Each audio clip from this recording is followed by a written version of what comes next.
Open a map of the ancient world during the time of the Bible, and you see empires rise and fall like tides. Egypt, Assyria, Babylon, Rome. But open a map of the biblical end times, the prophetic geography of the final days, and you notice a terrifying void, a blank space. The single most powerful, influential, and dominant superpower in the history of the human race is conspicuously, hauntingly absent. Where is the United States of America? How can a nation that dictates the global economy, projects military force into every corner of the earth, and exports its culture to every living room vanish from the script of the final act? For decades, scholars have argued that America is simply missing, perhaps destroyed, perhaps irrelevant. But there is a darker, more unsettling theory gaining traction among those who study the texts closely. What if America isn't missing? What if it has been there the whole time, hiding in plain sight, described not by a name, but by a code? What if the America we see today, the chaos, the division, the excess, is actually the methodical fulfillment of an ancient warning? We are going to open the dossier on the 4 most shocking prophetic signals that suggest the United States is currently, right now, fulfilling a destiny written 2,000 years ago. To understand this, we have to look at the psychological DNA of the country. From its inception, this nation was framed as a city upon a hill, a spiritual project. But if you look at the trajectory of 2025, that hill feels like it is crumbling into a valley of dry bones. We aren't just looking at political polarization or a bad economic cycle. We are looking at a fundamental shift in the character of the people. 2,000 years ago, the Apostle Paul sat in a cold, dim prison cell and wrote a letter to his student, Timothy. He wasn't writing about the Romans. He was writing a profile of the last days. He described a society that had become technologically advanced, but morally inverted. He wrote, "People will be lovers of themselves, lovers of money, boastful, proud, lovers of pleasure rather than lovers of God." Stop and unpack that list. Lovers of themselves. This isn't just vanity. Paul was describing a society where the self is the ultimate idol. Look at our modern digital infrastructure. We have built a $1 trillion economy based entirely on the curated projection of the self. We monetize narcissism. We reward the ability to broadcast the self. We have moved beyond self-esteem into a sphere of self-worship that Paul predicted with terrifying accuracy. He then pairs this with lovers of money. Again, this isn't just greed.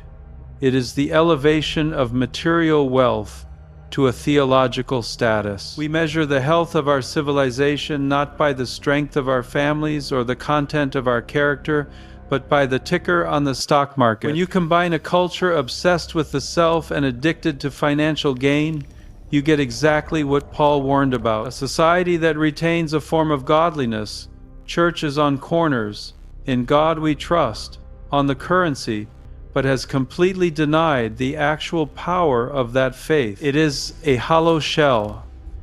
And this psychological profile matches the headlines of 2025 with a precision that is statistically impossible to ignore. But the rabbit hole goes much deeper than individual behavior. It touches the very structure of the American empire. This brings us to the Mystery Babylon theory. In the book of Revelation, chapters 17 and 18, we are introduced to a global superpower. The text calls her Mystery, Babylon the Great. Now, this is not the ancient Babylon of mud bricks and hanging gardens. This is a future entity. And the forensic details the Bible provides are startling. First, Follow the money. Revelation 18 describes this entity as the economic engine of the planet. It says, "The merchants of the earth grew rich from her excessive luxuries." This describes a nation that acts as the primary consumer for the entire world. Does that sound familiar? The global economy is pegged to the American consumer. If the American shopper stops buying, factories in China shut down, shipping lanes in the Atlantic go silent, and economies in Europe stall. The text calls this entity the hammer of the whole earth. It describes a military and economic dominance that is unrivaled. Second, look at the cultural export. The text says she makes the nations drunk with the wine of her adulteries. In biblical terms, this wine represents a seducing influence, a culture that intoxicates other nations, leading them away from tradition and truth toward materialism and secularism. Think about Hollywood. Think about the music industry. Think about the internet. There is only one nation in history that has successfully exported its culture to every single tribe and tongue on the planet, creating a homogenized global culture made in its own image. But the most chilling part of the Babylon prophecy is the end. It predicts a sudden, catastrophic economic collapse. Revelation 18 says, "In 1 hour your doom has come." It describes the merchants of the world standing at a distance, weeping because no one buys their cargoes anymore. This isn't a slow decline. It is a system shock. A sudden deletion of wealth. Given that the U.S. sits on a debt mountain exceeding $38 trillion, a mathematical impossibility that is sustained only by confidence, the scenario of a 1-hour collapse is no longer just theological speculation. It is a financial possibility discussed in boardrooms around the world. Now, shift your gaze to the Middle East. The biblical prophetic clock always pivots around Israel. And this is where America's role becomes terrifyingly ambiguous. There is a prophecy in Ezekiel 38 and 39 about a massive coalition of nations, Gog and Magog, invading Israel from the north. The text explicitly names Persia, which is modern Iran, and others like Turkey and Russia. We are watching this alliance solidify in real time. Russia, Iran, and Turkey are deepening military ties in ways that were unthinkable 20 years ago. But here is the anomaly. In Ezekiel's vision of this war, there is no superpower that comes to Israel's defense. The young lions of Tarshish, often interpreted as the Western nations or offshoots of the British Empire, offer only a weak diplomatic protest. They ask, "Have you come to take plunder?" But they do not intervene. They do not send aircraft carriers. They do not deploy troops. Why? Why would the United States, Israel's greatest ally, sit on the sidelines during an existential war? Is it because the political will is gone? Is it because the policy of isolationism has taken over? Or is it because by that time the United States has been neutralized, crippled by the internal decay or the economic collapse we just discussed? The silence of the West in Ezekiel 38 is perhaps the loudest evidence that America's status as the global policeman is coming to an abrupt end. Finally, we have to look at the mechanism of control. The prophet Daniel was told to seal up his book until the time of the end. He was given a specific sign marker for that era. Many shall run to and fro, and knowledge shall be increased. For centuries, people thought this meant better horses or faster ships. But look at the exponential curve of human progress. For thousands of years, travel was limited to the speed of a horse. Then, in a single century, we went from the first wobbly flight at Kitty Hawk to landing a man on the moon, to breaking the sound barrier. Running to and fro has become literal global transit. But the increase of knowledge is the true smoking gun. We are living through an explosion of data that defies comprehension. Knowledge isn't just doubling every century.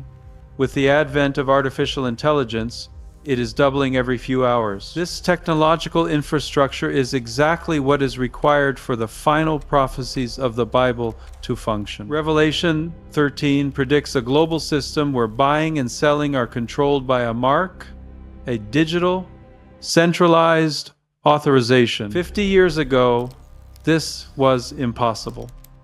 Today, with central bank digital currencies, CBDCs, biometric surveillance, and AI-driven data tracking, the cage is already built. We are watching the brick-by-brick construction of a control grid that covers the entire Earth, fulfilling a prophecy from 90 AD with Silicon Valley technology. Now, there is a counter-argument, and it is a valid one.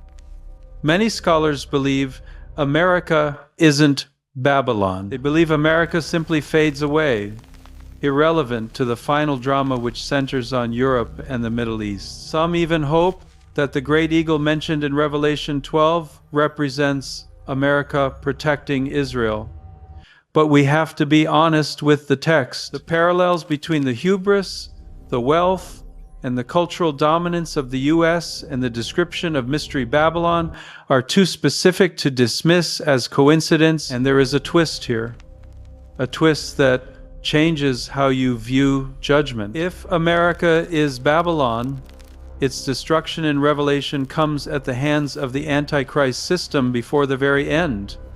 The beast hates the whore, the text says, and destroys her. In a strange, terrifying paradox, the fall of this nation might be the very thing that prevents it from being part of the beast's final, total reign of terror. It is a judgment, yes, but perhaps it is also a removal. So, where does this leave you? If the economic signals, the geopolitical alignments, and the cultural decay are all converging on this ancient timeline, what is the move? Panic? Fear? No. That is the reaction of someone who doesn't know the end of the story. The purpose of prophecy is not to scare you, it is to prepare you. It is designed to snap you out of the hypnosis of the material world. If you are building your life on the stability of the dollar or the continuity of the American empire, you are building on sand that is already shifting. The call to action here is radical. It is to divest your hope from political solutions and invest it in spiritual reality. It is a call to become a watchman, to look at the signs, the debt, the morals, the wars, the tech, and recognize them for what they are: mile markers on a road that ends at the feet of a returning king. I want to know what you are seeing. Look around your city, your news feed, your bank account. Do you see these patterns accelerating? Go to the comments right now and type "I see it" if you recognize these signs, and tell me which specific sign, the economic fragility, the cultural decay, or the tech explosion, convinces you the most. Let's document this together. We have established that the stage is set. The actors are in place. The superpower is shaking. But if America falls, who rises? Who are the 10 kings that Revelation says will give their power to the beast? In our next file, we are going to expose the hidden power structures that are currently aligning to fill the vacuum left by the American decline. You need to see who is waiting in the wings. Subscribe, turn on the notification bell, and prepare yourself. The timeline is accelerating.